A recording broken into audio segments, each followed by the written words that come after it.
इसलिए इस बात को ध्यान से सुनो, तुम्हारे पिताजी ने तुम्हें आज्ञा क्या दी है? राई राज पद तुम कहूँ दीना, राई राज पद तुम कहूँ दीने, पिता बचन फुरे चाहिए क्यों, पिता बचन पूरे चाहिए कीने। नाय राजपद तुम कहूँ दीना, तुम्हारे पिताजी ने तुम्हें राज्य पद तुम्हें दिया है। राय राजपद तुम कहूँ दीना, पिता वचन फुर, फुर मानी सत्य, पिताजी के वचनों को तुम्हें सत्य करना चाहिए, यथार्थ करना चाहिए। दूसरी ओर शास्त्र कहते हैं कि पिता की जो अंतिम इच्छा हो उसका पालन करना ही पुत्र का परम कर्तव्य है। जो उसकी इच्छाएं रह गई उन्हें पूरा करना चाहिए। और इस प्रकार से देखें, तुम्हारे पिताजी को सबसे ज्यादा प्रेम किससे था? राम से? गलत, राम से नहीं, पर तुम्हारे पिताजी को सबसे ज्यादा प्रेम अपने वचनों से था। वो राम से भी ज्यादा अपने वचनों को महत्व देते थे। इसलिए तजेऊ राम जही बचन ही लागी, उन्होंने दुनिया को दो आदर्श दिखाए, पुत्र प्रेम और धर्म दोनों को पालन करके दिखाया। और रघुकुल रीति सदा चले आई, प्राण जाए बर वचन न जाई। इसलिए उन्होंने अपने वचनों के लिए राम को त्याग दिया, लेकिन उन्हें वचन नहीं त्यागे। धर्म के लिए उन्होंने अपने राम जैसे बेटे को त्याग दिया। तजेऊ राम जही बचने लागी। और राम से वो इतना प्रेम करते थे कि तन परिहरियु राम बिरहागी, राम के विरह में तड़प करके अपने प्राणों का परित्याग कर दिया। इसलिए तासु वचन, उनके वचनों का पालन तुम्हें निश्चित रूप से करना चाहिए। करहु शीश धर भूप रजाई, है तुम कहाँ सब भांति भलाई। इसलिए ऐसे पिता की आज्ञा का पालन करना तुम्हारा परम कर्तव्य है। चार कारण वशिष्ठ जी ने उपस्थित किए, इसलिए तुम्हें राजा बनना चाहिए। उसके लिए उन्होंने पौराणिक उद्धरण दिए कि पुराणों में भी ऐसा होता आया है, कोई ये नई बात नहीं है। कभी कभी पिता की अनुचित आज्ञाओं को भी पुत्रों ने माना है। परशुराम पितु आज्ञा राखी, और मारी मां तो लोक सब सारी। पुराण में महाराज परशुराम जी ने, महाराज ने यद्यपि अनुचित था जिस मां ने जन्म दिया उसको मारना, लेकिन पिता की आज्ञा का पालन करने के लिए उन्होंने अपनी मां को मार दिया। इसलिए परशुराम जी महाराज पौराणिक उद्धरण में उद्धरण आता है, और परशुराम पितु आज्ञा राखी, मारियु मात लोक सब साखी।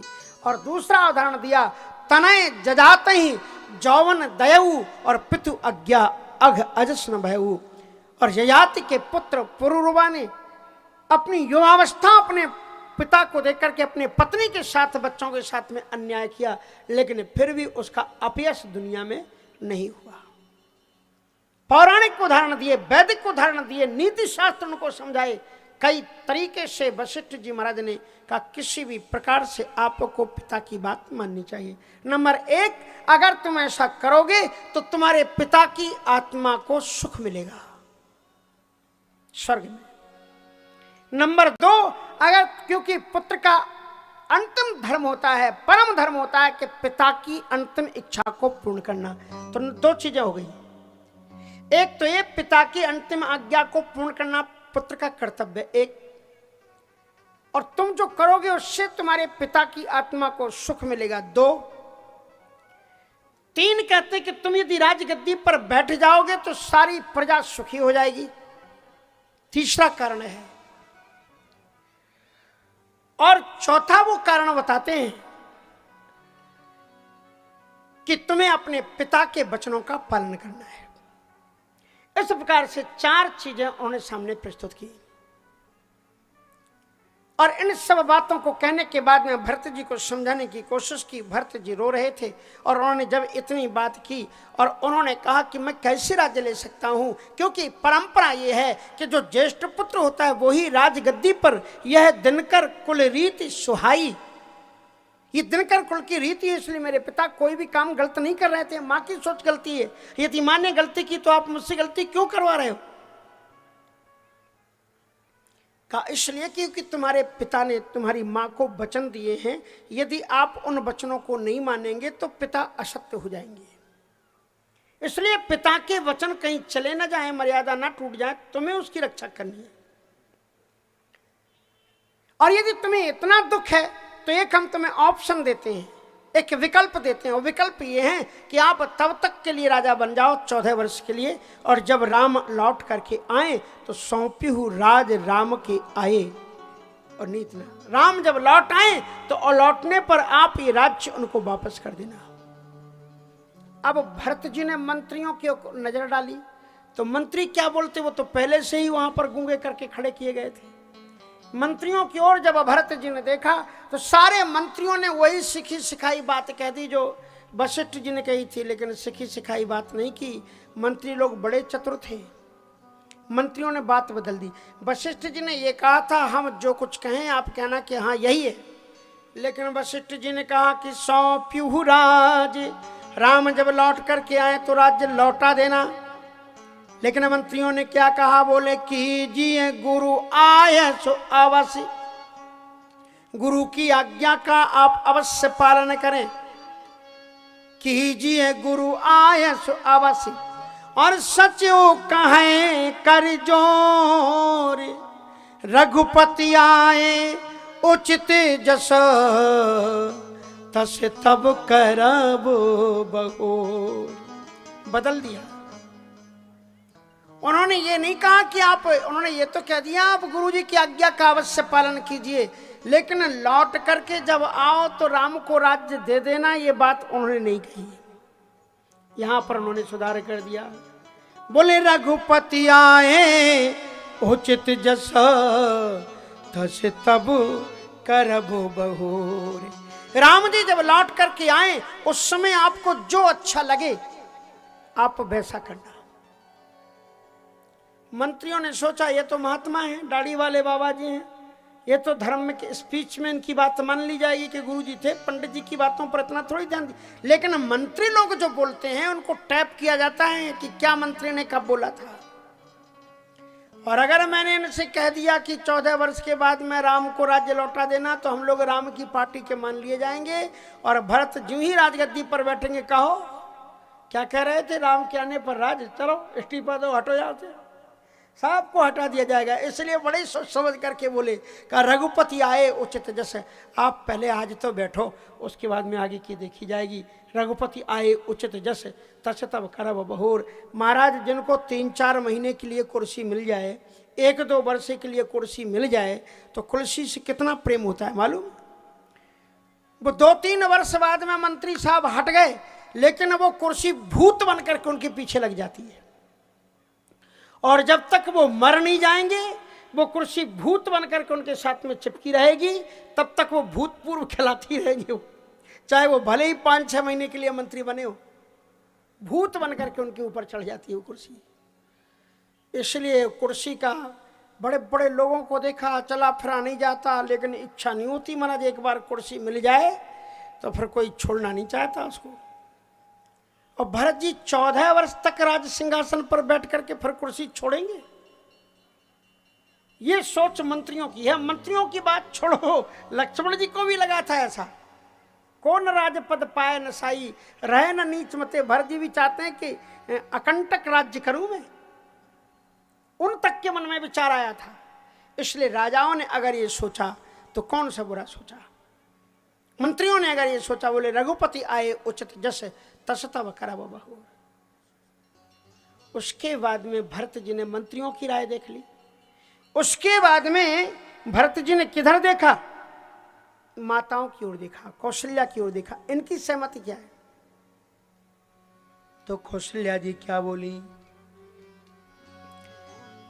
गुरु के बचन सचिव अभिनंदन, गुरु के बचन सचिव अभिनंदन, सुने भरत हिय हित जनु चंदन, सुने भरत रही हित जन चंदन श्रीधर गुरुआ यश अनुसार भू श्रीधर गुरुआ यश अनुसार भू प्रजाले परिजन दुख हर प्रजा पाल परिजन दुख हरहु।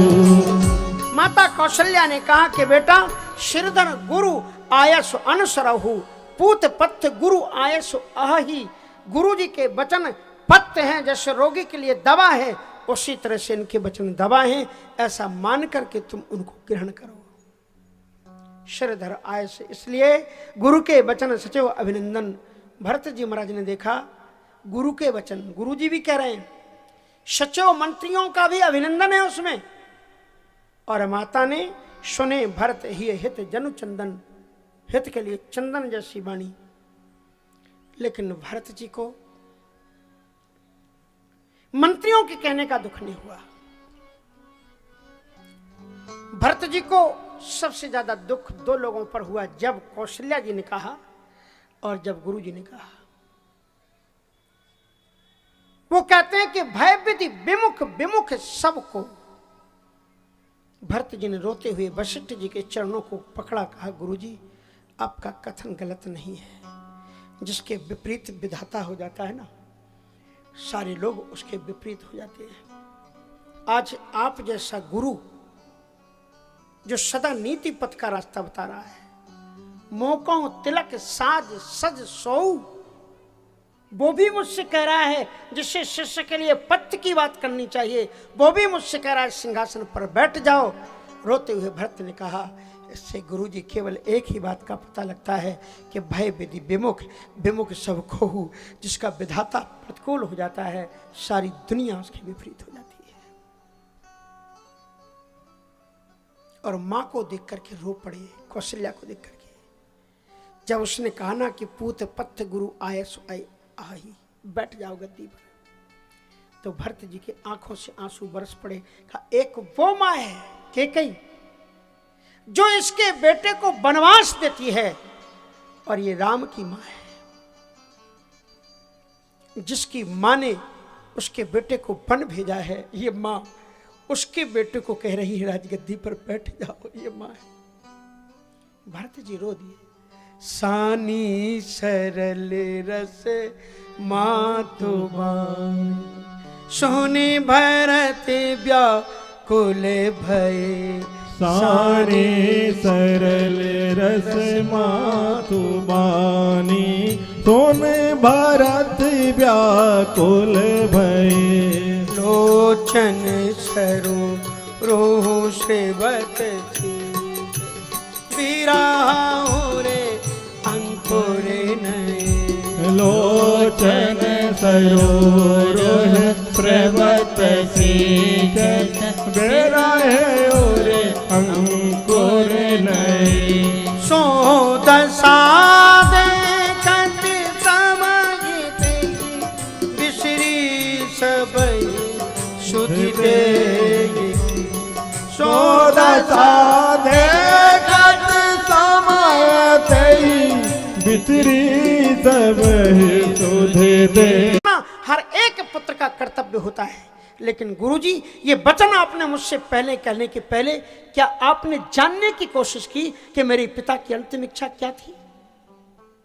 जो आपको केके ने सुना दिया आपने उसे सुन लिया। आपका कर्तव्य गहराइयों के अंदर में जाना। जब मैं यहां पर आया, आने के बाद में मैंने पूरी खोज की है। मैंने दासियों को बुलाया, सेवकों को बुलाया, और मैंने पिता की अंतिम समय पर प्रतिपल घटी हुई घटनाओं को मैंने देखा और सुना। मुझे मेरे दासों ने बताया है, सेवकों, परिचरों और दासियों ने बताया है कि मेरी मां ने किस प्रकार से तड़पा तड़पा करके पिता को मारा। आप कहते हैं पिता की अंतिम इच्छा करना पुत्र कर्तव्य है, लेकिन मेरे मंत्रियों ने मुझे बताया है कि जिस समय पर मेरे पिता को ये वरदान मांगे गए, उस समय पर मेरे पिता ने स्पष्ट कहा था कि मेरी अंतिम इच्छा क्या थी। दशरथ जी महाराज ने कैकेयी से कहा, मोर मनोरथ सुरतरु फूला, भरत कर्ण जनाते समूला। एक ही मेरा उद्देश्य था, एक ही मेरा लक्ष्य था कि मैं राम को राज्य सिंहासन पर बैठा करके राम राज्य की स्थापना कर दूं। लेकिन उस कल्पतरु के वृक्ष में फूल तो लग चुके थे, फल लगने वाले थे, लेकिन अरे कैकेयी तूने हथनी बन करके उसे उजाड़ करके फेंक दिया। आपको नहीं मालूम? आप कहते हैं पिता की अंतिम इच्छा को पूर्ण करना चाहिए। मेरे पिता की अंतिम इच्छा थी कि वो अपने बड़े बेटे को राम को राजगद्दी पर बैठाएं। मुझे राजगद्दी पर बैठाने की इच्छा नहीं थी। इसलिए यदि मैं अपना पिता का भक्त हूं तो मैं उस कर्म को करना चाहिए जो पिता नहीं कर पाया और रोते हुए तड़प गया। आप कहते हैं ये वचन है, आप कहते हैं ये वचन है मेरे पिता की। आपको मालूम है ये वचन मेरे पिता से कैसे लिखाए गए? ऐसे ही जैसे कि कोई किसी राजा के कलेजे पर खंजर रख करके कहे कि राज्य मुझे लिखो। मेरी मां ने मेरे पिता के ऊपर राम की सौगंध दिला दी। इसने मेरे पिता को तड़पा तड़पा करके मारा, जैसे कि कोई शेर, जैसे कि कोई हिरण को पकड़ करके जाल से और जीते जी उसकी खाल निकालता है।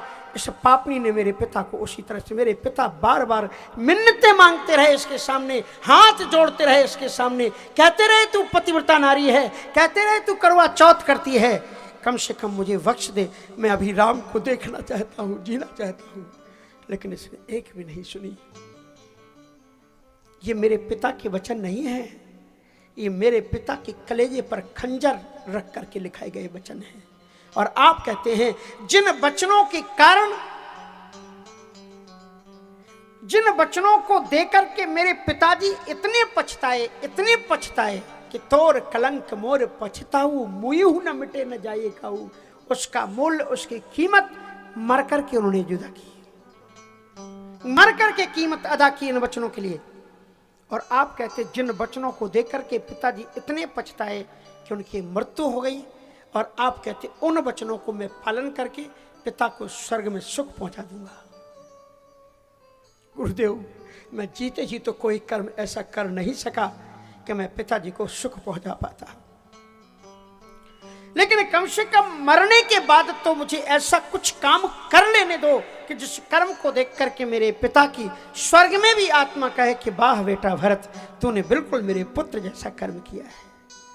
और यदि मैं इसके वचनों में मिल गया तो मेरे पिता मुझे धिक्कारेंगे कि बेटा सामने तो कुछ किया नहीं, मरने के बाद में भी तुमने पिता की छाती पर मूंग लिए है। इसमें ना तो मां का कल्याण है और ना इसमें शास्त्राज्ञा पूरी होती है और ना पिता के ख्वाब। हर एक पिता अपने पुत्र के संदर्भ में कुछ ख्वाब, कुछ आशाएं रखता है। मेरे पिता ने भी मेरे बारे में कुछ आशाएं रखी होंगी, और जो पिता आशाएं रखता हो, संतान का कर्तव्य है वो पिता की आकांक्षाओं पर खरा उतरे। आपको मालूम है मेरे पिता क्या चाहते थे मुझसे? वो भी मैंने पता लगा लिया है। मेरे पिता ने स्पष्टतया मुझसे कुछ नहीं कहा, लेकिन मेरे पिता ने कैकेयी से वो भी बताया था, कैकेयी तू भरत की मां है, लेकिन भरत की मां होने के बाद में भी तू मेरे बेटे भरत को जान नहीं पाई है।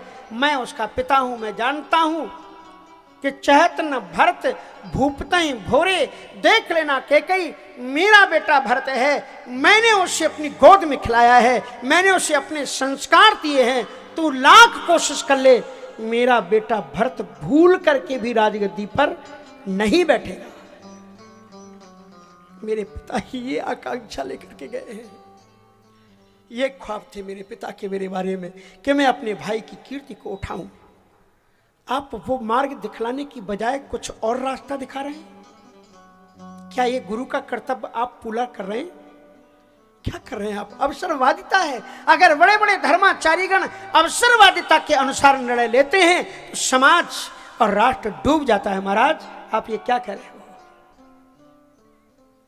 और एक बात गुरुजी कान खोल करके सुन लेना कि आप कह रहे हैं कि आप राज्य पर बैठ जाएं तो प्रजा सुखी हो जाएगी। करहु परितोषु, प्रजा सुखी हो जाएगी मेरे राजा बनने पर। यदि आपका ये वचन सत्य है कि प्रजा सुखी हो जाएगी तो मैं दूसरे की बात नहीं पूछता हूं, पहले आप अपनी छाती पर हाथ रख करके बताओ, क्या आप खुशी हो? आप बात करते करते आपके आंखों से आंसू क्यों टपकते हैं? क्यों आप हर एक बात को कहते कहते राम का नाम आपके लब पर आता है और आपके आंखों में आंसू आ जाते हैं? क्यों? सच बताओ, आप भी राम के लिए तड़प रहे हो ना? तो जब आप भी तड़प रहे हो, आप ही सुखी नहीं हो, और फिर आप मुझसे कहते हैं मैं ये कर्म करूं तो सुख हो जाएगा, इससे कौन सा सुख मिलेगा? इसलिए गुरुजी, पहले तो मैं आपसे एक प्रश्न करता हूं कि आपके रहते हुए राम का वनगमन हुआ क्यों? आप तो महान ऋषि हैं, और धर्माचारी उस पल के लिए होता है कि जब राजा अपने निर्णय से सही निर्णय न ले सके तो धर्माचारी को अधिकार होता है कि वो राजा की आज्ञा का बर्खास्त करके और खुद अपना निर्णय सुनाए, और उस समय पर राजा की बात से भी ऊपर धर्मगुरु का निर्णय होता था। आपने अपने उस हक का प्रयोग क्यों नहीं किया, मैं उसको जानना चाहता हूं। जिस समय राम के आभूषण उतारे जा रहे थे, मेरे मंत्रियों ने बताया कि आप महल से निकल करके बाहर खड़े हो गए। आपको रोकना चाहिए था राम के वस्त्रों को उतरते हुए, लेकिन निकट से वशिष्ठ द्वार भये ठाड़े, देखे विरह दो लोग दबदाड़े। आपने ये किया है, और आप कहते हैं कि मैं उससे पिता की आत्मा को सुखी कर दूंगा, इससे मेरे पिता की आत्मा सुखी हो जाएगी, पौराणिक सिद्धांतों की मर्यादा स्थापित हो जाएगी। बिल्कुल गलत है ये। पुराण ये नहीं कहते हैं कि पिता जिस बात के लिए तड़फा हो और पुत्र उसी कदम पर चल करके पिता को और तड़पने के लिए विवश करे। और आप कहते हैं कि मोहिराज, मैं सच कहता हूं कि आप कहते हैं पृथ्वी खुशी हो जाएगी, लेकिन मैं कहता हूं कि मोहिराज हट दही हो जब ही रसा रसा तल जाइए तब। मोहिराज हट देहु जब ही रसा रसा तल जाइए तब ही। मोहिराज हट दही हो जब ही रसा रसा तल जाइए तब। मोहिराज हट देहु जब ही रसा रसा तल जाइए तब ही। यदि आपने मुझे हठ पूर्वक राजा बना दिया तो मैं सत्य कहता हूं ये पृथ्वी रसातल को धस जाएगी। मंत्री लोग एक दूसरे को देखने लगे कि इस राज्य पर इतने बड़े बड़े पापी आए और पृथ्वी रसातल को नहीं गई। इतने बड़े बड़े पापी आए और पृथ्वी रसातल को नहीं जाई, और रावण जैसा दैत्य यहाँ पर, हिरण्याकश्यप हिरण्याक्ष जैसे दुष्ट यहाँ पर रहे, पृथ्वी रसातल को नहीं गई। तो भरत जैसे धर्मात्मा के आने पर पृथ्वी रसातल कैसे चली जाएगी? तो भरत जी कहते हैं कि शायद मैं उनसे भी बड़ा पापी हूं। आप कहते हैं कि मुझे राजा बनाया जाए, अभी मेरी माता ने मुझे राजा बनाया नहीं, मैं राजगद्दी पर बैठा नहीं हूं। मेरी माता ने राजगद्दी के लिए केवल नाम का प्रस्ताव किया, केवल मेरे नाम का प्रस्ताव किया गया, और नाम का प्रस्ताव करने से दो भयानक घटनाएं घट गईं। मेरे पिताजी की मौत हो गई और भैया का वनगमन हो गया, जिसका केवल राज्य के लिए नाम प्रस्तावित करने से दो भयानक घटनाएं घट गईं। अगर ऐसे अभागे को अगर आपने राज्य सिंहासन पर बैठा दिया तो रसा रसातल जाइए तो वहीं पृथ्वी रसातल को धस जाएगी। आप कहते हैं कि मेरे पिताजी ने वचनों के लिए शरीर का परित्याग कर दिया, तजेऊ राम जही वचन ही लागी। राम के लिए उन्होंने वचनों के लिए राम का त्याग कर दिया, और राम के वियोग में उन्होंने शरीर का त्याग कर दिया। पर गुरुजी, हमें इसके पीछे कुछ और दिखलाई पड़ता है कि ये तो बात ठीक है कि राम के वियोग में उन्होंने शरीर का परित्याग किया, पर एक ही कारण नहीं है, दो कारण है मेरे पिताजी के शरीर त्यागने के, और वो दो कारण ये है। एक तो पिताजी ने ये सोचा कि राम के बिना मैं जीऊंगा कैसे, और दूसरा उन्होंने ये निर्णय किया होगा कि जिस अभागे भरत के कारण आज राम मुझसे जुदा हो रहा है, ऐसे भरत को मुझे देखना ना पड़े, उसके पहले ही मैं इस धरती से उठ जाऊं। वो मुझ जैसे पापी को देखना ही नहीं चाहते थे, इसलिए वो चले गए। यदि वो मुझे राजा बनाना चाहते थे तो मैं आपसे पूछता हूं कि वो जिंदा क्यों नहीं है, क्यों उन्होंने शरीर छोड़ दिया। इसलिए मोहि राज हट दई हो, जब वहीं रसा रसातल जाइए तो वहीं। उसके बाद में श्री भरत जी महाराज एक बात पूछते हैं कि अच्छा, और बातें तो जो थी वो ठीक है, लेकिन मैं अंत में जानना चाहता हूं कि मेरे भैया राम को वन छोड़ने कौन गया था। मेरे भैया राम को वन छोड़ने कौन गया था। और जब इतनी बात हुई तो सुमंत्र जी कांपते हुए खड़े हो गए कि आपके राजीव नयन रघुनंदन श्री राम जी को वनपथ छोड़ने का मेरा ही पाप है। जो भी आप उचित दंड समझें वो दंड को लेने के लिए मैं तैयार हूं। भरत जी रोए, उनको प्रणाम किया, मंत्रीवर हमें कोई अधिकार नहीं है हम आपको दंड दें। मैं केवल आपसे यह पूछना चाहता हूं कि जिस वक्त आप भैया को विदा कर रहे थे, भैया ने कुछ मेरे लिए कहा था क्या? कुछ संदेश मेरे लिए भैया ने भी दिया था क्या? तो सुमंत्र जी ने कहा कि उन्होंने ये कहा था कि पिताजी के चरणों में प्रणाम करना, पग पर करी हूं प्रणाम बहोरी।